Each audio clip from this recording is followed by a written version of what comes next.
Good morning everyone. In today's class of MIS Management Information System, I will discuss the continuing topic planning. In this I will discuss the planning process. Okay.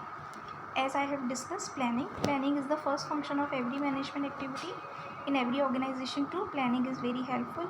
Planning simply means thinking about future, thinking in advance, thinking ahead. Planning means what to do, how to do, when to do, by whom to do, why to do, etc. So planning means just thinking before any action. So here is a process of planning. Planning is the managerial process by deciding in advance what is to be done, how to do it, when to do it, and who is to do it. Same I told about. It is same written. Planning is not an end itself. Planning कभी खत्म नहीं होता है. Its primary purpose means planning is never ending process. It's a continuing process. Its primary purpose is to provide the guidelines necessary for decision making. Yes, planning is always helpful for decision making for organization. Yesterday also I have told, for any organization planning is very helpful in decision making and resulting action throughout the organization.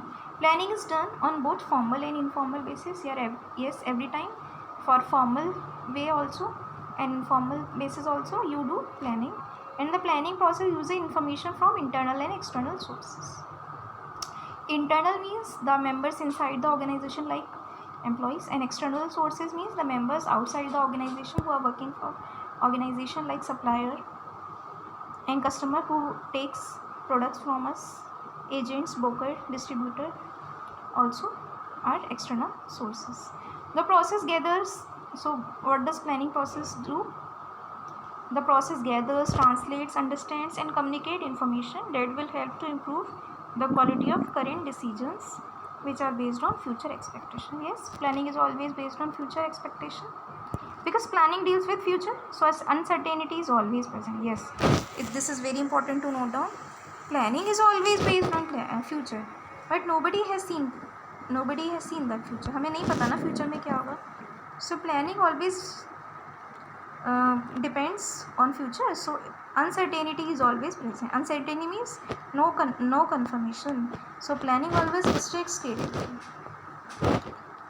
It is always uncertain. This means that flexibility must be incorporated into plan. Flexibility means change. So if possible we must have some plan A, also plan B, so that we can change our plan according to future, because future किसी ने नहीं देखा है. We don't know कल क्या होगा. So according to future we may have to change planning. So planning is always uncertain. ज़रूरी नहीं है कि जो आपने predict किया, जो सोचा कल के लिए, सेम कर पाएँ आप. Here is a diagram. Relationship of planning elements.